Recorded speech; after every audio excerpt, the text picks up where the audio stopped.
sene Türkiye'de malum depremler çok büyük bir felaket yaşattı. Oradaki depremzede çocuklar için bu programı düzenledik.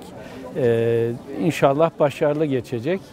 Biz bir üniversiteden ötesi sloganıyla hareket ediyoruz.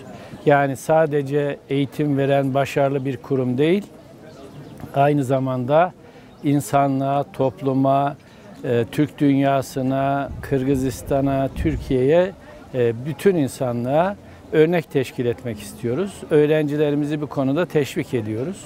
Sosyal sorumluluk projelerinde geçen yıl 67 proje yaptık. Bu sene 150-200'ü bulmayı hedefliyoruz. Bunlar devam edecek. Bunlar güzel milletimizin hasletleri. Gelecekte de bunlara devam edeceğiz.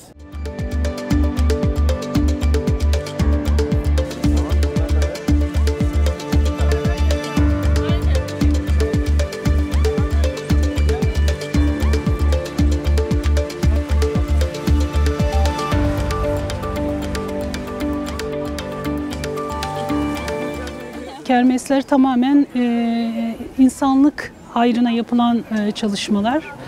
Biz de bu sene, geçen sene yapmıştık. Covid çıkışında ilkini yapmıştık.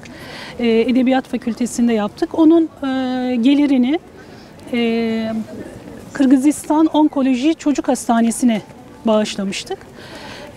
Ve çok sevindik, mutlu olduk. Yani bütün düzenleyen arkadaşlar. Katılımcımız çoktu. Marif Okulu, Bişkek Büyükelçiliği, üniversitemiz, Manas Üniversitemiz her zaman öncülük ediyor bir türlü çalışmalara. Bu sene de yine amacı Hatay'ın Hassa, biliyorsunuz Türkiye'de bir deprem oldu. O depremzedelere, oradaki çocuklara yardım yapmak amacıyla bu kermesi düzenledik. Hatay'ın Hassa ilçesine göndereceğiz bütün yardımlarımızı.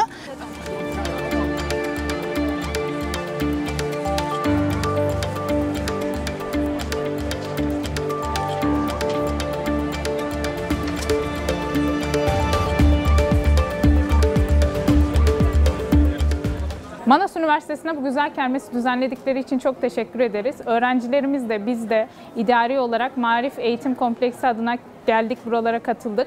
Tüm bu güzel organizasyonda emeği geçen Manas Üniversitesi'ne tekrardan teşekkür ederim.